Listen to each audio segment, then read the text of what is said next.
Hello everyone and welcome to SentUAMessage, the Inside Xbox show where we answer questions submitted by you, the Xbox Live community. Yep, that's right, it's 2012, we're back. Oh man, what did I say? You can't wear green, it's a green screen. Oh, it's been a while, sorry, I completely forgot. That's supposed to be our big comeback, we had the new title sequence and everything with the... That was like Minority Report, it was good. Yeah, it is good. And now you're sat here looking like a special effects, you've ruined it. No, I don't see why we can't just shoot over there on that set. What set? Well, this one over here, come on.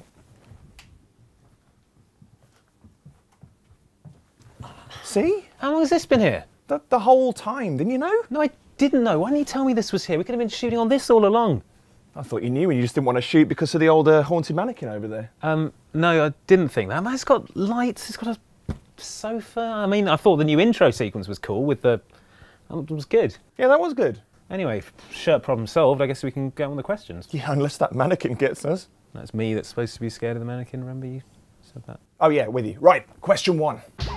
Pure Darkness 17 loves nothing more than 720 nose boning out of a half pipe before reverting, manualing over to a baggage carousel and grinding it forever and ever, all in the name of entertainment. So he's naturally wondering when we're going to see a new Tony Hawk game. Now, Tony Hawk games have come in for a bit of stick recently on their over-reliance on crazy peripherals. So the good news is that the next Tony Hawk game comes with the craziest peripheral yet. Yes, Tony Hawk Regeneration comes with a live human skater that you control via this hat that plugs directly into their frontal lobe.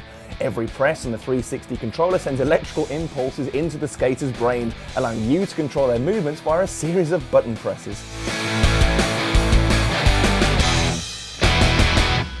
Actually, that was canned and also never existed. The new Tony Hawk Pro Skater game, Tony Hawk's Pro Skater HD, chooses instead to wisely strip the game back for its 12th outing with a slice of downloadable, old-school THPS action headed for Xbox Live Arcade. Now, this is great news for series fans, as the game will use traditional Tony Hawk's Pro Skater controls and combine the best elements of the first 2 Pro Skater games into a downloadable title you should be able to get for about 1,200 of your Microsoft points. 3 classic levels have been confirmed so far by Activision, including School, set in a school, Downhill, set downhill, and Woodland Hills Warehouse, which is set in Woodland Hills. Where in Woodland Hills? Oh, the warehouse. Ah, great stuff. The game's Wikipedia page is also reporting that the Mall, Phoenix, Hangar, Marseille and Venice Beach are included, but as with anything on Wikipedia, this may be an amusing prank. So take those levels with a Malden's factory worth of salt. The skaters confirmed to be making an appearance so far are Nigel Houston, Chris Cole, Eric Coston, Andrew Reynolds, Rodney Mullen, Lindsay Adams-Hawkins, and son of the Birdman himself, Riley Hawk. Wonder how he got in. Nepotism is what I'm implying. We're going back to the core of what made the original Tony Hawk's Pro Skater game so popular while leveraging today's console power and online capabilities, Tony Hawk said while 900ing over a low-hovering helicopter. We've updated many elements to reflect today's skateboarding scene as well. Long-time fans of the series will appreciate the huge amount of polished content at a very low price, he continued as he backflipped over the tiger enclosure at London Zoo before shattering his legs on a picnic bench. First half 2012 is what we're looking at for release, so sometime between now and the end of June, Hawkeyes. Cryptic X Nero ZZ is just one of many people who've got in touch to express their confusion at the whole Modern Warfare 3 downloadable map situation. Well, the short answer is that if you're into the whole Call of Duty thing, then you should probably sign up to Call of Duty Elite because you'll get absolutely everything first, and by absolutely everything, I mean at least 20 pieces of new content between now and September. The slightly longer answer is that in addition to the 2 new maps that dropped recently, Activision currently has 10 more maps, 6 new Spec Ops missions, and 2 top-secret new game modes scheduled to drop over the next 8 months. These will all be available at no additional cost to Elite members. However, if you've got absolutely no intention of joining the Elite, then the content drops will be made available as bundled content collections throughout this period. The first collection is due in March and will presumably bring together the 4 maps and 2 missions that make up the first 3 content drops. The message from Activision is pretty clear though. If you want to be one of the cool kids... Like us. Yes, like us, then you're going to need to sign up to Call of Duty Elite. If you want to keep tabs on what you've got to look forward to, head to the address on screen right now.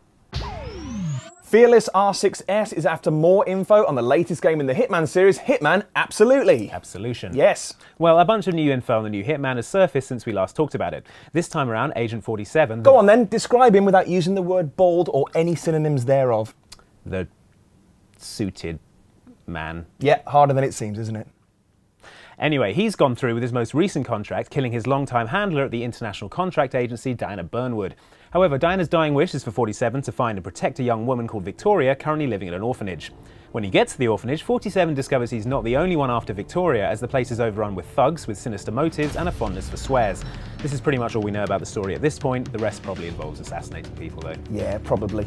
The first trailer for Absolution showed 47 demolishing a load of thugs in a full-on cover-based shooter style, leading many to think that they'd abandoned the series' stealth route. Thankfully, this doesn't seem to be the case, although the gameplay has been updated to allow for both a stealthy option and a guns blazing approach. Yeah, we recently saw a demo of the game where the developers played through the orphanage level in 2 different ways. The first playthrough was all about stealth, with 47 sneaking past enemies, hiding unconscious bodies in cupboards, adopting disguises and creating distractions. He's aided in all of this by the new Instinct feature, a bar that fills when you act like a good hitman, hiding bodies, performing takedowns and so on, and which can be spent to see through walls, predict enemy patrol paths and blend in while wearing a disguise. The second playthrough, however, began with 47 going mental on 3 thugs with a fire axe and deteriorated from there as he blasted his way through the orphanage in the unstealthiest manner imaginable. When you're going gun crazy on everyone, your instinct meter can be used for a technique called point shooting, which allows you to breach rooms in slow motion, painting targets like enemies and flammable gas canisters before unleashing a barrage of hot lead to destroy everything in sight. You still feel the instinct meter the same way, so it looks like IO is trying to encourage at least some stealth, even if all you want to do is blow everything up. IO has confirmed that there'll be a silent assassin achievement for you to aim for, and in an interview with Destructoid, art director Roberto Marchesi said that Hitman Absolution will include a hardcore stealth mode that turns off all of 47's supernatural stealth powers, as well as the heads-up display for the ultimate and unbelievably punishing stealth experiences. There were several fun touches in the demo we saw, including 47 distracting thugs with a chatty toy robot and cheerfully hiding bodies in chest freezers, so hopefully IO has retained the series' trademark dark humour as well. So far, only the orphanage level and a level set in a library have been shown, but IO is also promising plenty of unusual levels that should rival series highs like Blood Money Suburbs or Contract's Abattoir. The release date is just down as 2012, so it's either out at some unspecified point this year or at 8:12 PM this evening. Yeah, better go down to the shops to wait just in case. Ewan MJ insists that his request for info on an Alan Wake sequel is urgent, despite finding time to add an additional 50 E's to the word please. What's worse, he's added them to the end of the word so that it now reads pleasey rather than the more conventional please. This really angers me for some reason. He does say it's a matter of life or death though. It could mean that we're his last chance of survival, or it's probably more likely he's just exaggerating because he likes the attention. If he's telling the truth, part of me could live with myself if I chose to ignore his plea, but part of me realises there's also a new Alan Wake coming out, and this represents the ideal opportunity to talk about it. Yes, it does. This new Alan Wake game in question is Alan Wake's American Nightmare. It's not a direct sequel, but a mildly tongue-in-cheek spin-off that sees Alan trapped within an episode of Night Springs, the Twilight Zone-style show that appeared on TVs throughout the first game. Sadly, it has no connection to Tony Hawk's American Wasteland, so Alan won't be popping nollies over shadowy creatures, at least not until the proper sequel, tentatively titled Alan Wake's Radical Skate Venture. Oh yeah, think of the peripheral opportunities. This has given Alan Wake creators Remedy the perfect opportunity to tamper with the formula without screwing with the continuity. Alan, now decked out in a far more casual flannel shirt and jeans combo, has moved from the woods to the desert, which is apparently home to a much wider range of takens to torch up real bad, such as the Splitter, which divides into smaller enemies as you shine light on it, and a massive thing with a circular saw that's massive and has a circular saw. The weaponry selection has also been jazzed up to reflect American Nightmare's pulp movie influences, so you'll find Uzis, nail guns and crossbows on offer, alongside pistols and shotguns.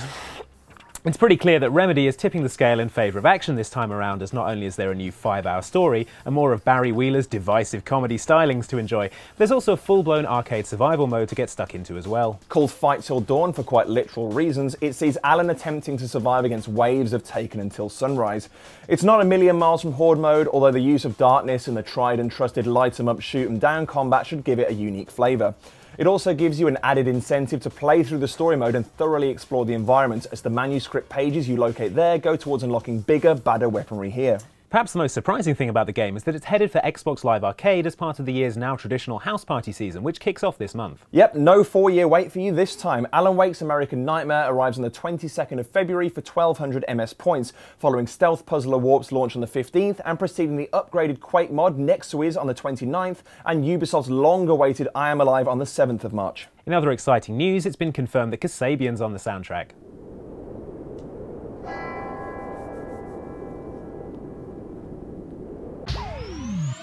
Corin Soles likes sexy RPGs and wants to know about the Xbox 360 version of CD Projekt's The Witcher 2. It's not just about sexiness, there's actually a very deep and complex... Sexy. Stop it. So if you're not familiar with the Witcher series, they're RPGs based on a series of novels by Polish author Andrzej Sapkowski concerning witches who are humans raised from an early age to be monster hunters and imbued with supernatural powers. The Witcher 2 was very well received when it arrived on PC last year, drawing praise for its divergent storytelling, adult themes, sexy adult themes, and rich atmospheric world. Well, now us Xbox owners get to play it too, with The Witcher 2 Enhanced Edition on Xbox 360. Yeah, the 360 version is set to be the definitive Witcher 2 experience, with new controls designed specifically for the 360 controller, as well as 2 new adventures for Act 3 that add an extra 3 hours of quest content and 3 new characters to the game. It also includes all previously released PC content, miscellaneous bug fixes, an arena mode, the dark difficulty setting, and an impressive new cinematic intro, as well as new ending movies that summarise your choices throughout the game.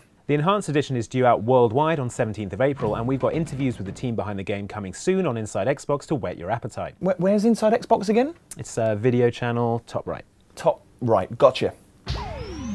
Wings89 wants to know what Epic is working on now that we've had Gears of War 3. Is it a third-person cover shooter featuring bros? It is not. Gears of Bro? No. Bros of War? It's not anything like that, in fact. Their new game is called Fortnite and sounds like it's a much more casual affair than the hardcore mainstay that is the Gears saga. Announcing Fortnite at the VGA Awards, Epic Games' Cliff Richard Blazinski had this to say. We've had amazing success with games like Gears of War and Infinity Blade this year, but we decided it was time to switch things up a little bit and do something different and fun. Imagine a world where you explore, you scavenge, you build, and ultimately you survive. It's quite easy if you try. So, Fortnite is a construction and defense sim, with Minecraft cited as a major influence. Like Minecraft, Fortnite is split into night and day sections. During the day, you construct your buildings and fortifications and generally get your act together. At night, the zombies come. The game switches to third person and you must survive through a combination of canny building and good old-fashioned shooting. As Cliff says, it's more about survival than anything else. So you build a fort at night. Clever. The game features free-form construction so you can build as and when you want, and also break down existing buildings to recycle their materials. The game arose out of Epic's game jams during their downtime after the completion of Gears of War 3, and apparently is just one of 5 such games they currently have in development. So, still hope for Bros of Bro. Yes, fingers crossed. Oh man, I can't wait for Resident Evil Operation Raccoon City. Didn't you hear? It's all about Resident Evil 6 now. Yeah, but isn't that out in November and Operation Raccoon City is out in like, what, yeah, 2 months? Resident Evil 6. Did you see that trailer? Man, so awesome. Kevin Moore thought so too, which probably inspired his decision to put fingers to keyboard to ask us if there's going to be a demo. Well, I'll tell you what isn't getting a demo, Kev. Operation Raccoon City. Well, Kevin, there will indeed be a Resident Evil 6 demo released a full 4 months prior to the game's launch on the 20th of November, although there's a small catch if you want to be first in line to play it. Well, I'm guessing it'll involve Operation Raccoon City, seeing it's so closely related. Guess again. You'll actually have to pick up a copy of Dragon's Dogma, Capcom's first stab at entering the open-world fantasy arena. Well, what's the connection there? Dragon's Dogma was produced by a guy who worked on Resident Evil 4. Right. Yeah, to be fair, it's not much of a catch, as Dragon's Dogma is looking pretty spectacular in its own right, and as we discovered when the Halo 3 demo was bundled with Crackdown way back when, the promise of time with a much-loved series can be a great way to lead gamers to an incredibly good original game in the process. Sadly, Dragon's Dogma has been pushed back a couple of months, the 25th of May for Europe and 22nd of May in the US, but that doesn't affect the Resi 6 demo, as that's scheduled to launch in early July. Dragon's Dogma buying 360 owners can then be smug in the knowledge that they'll be getting acquainted with the demo a full 60 days before everyone else. So that's it for this week's infotainment fact stream. But hey, can we have some questions, please? Yeah, send them to the Gamertag SentUAMessage or email them to sentuamessage@hotmail.com. Or you can tweet us at SentUAMessage or Facebook us like the kids do at facebook.com/SentUAMessage. Thanks for watching, everyone, and we'll see you next time. I can't believe this was here the whole time. Yeah, I thought it was a bit weird you didn't notice. Hey Dan, you coming to the studio spa? Masseuses are on a half day. All right, I'm definitely going to need to see a floor plan.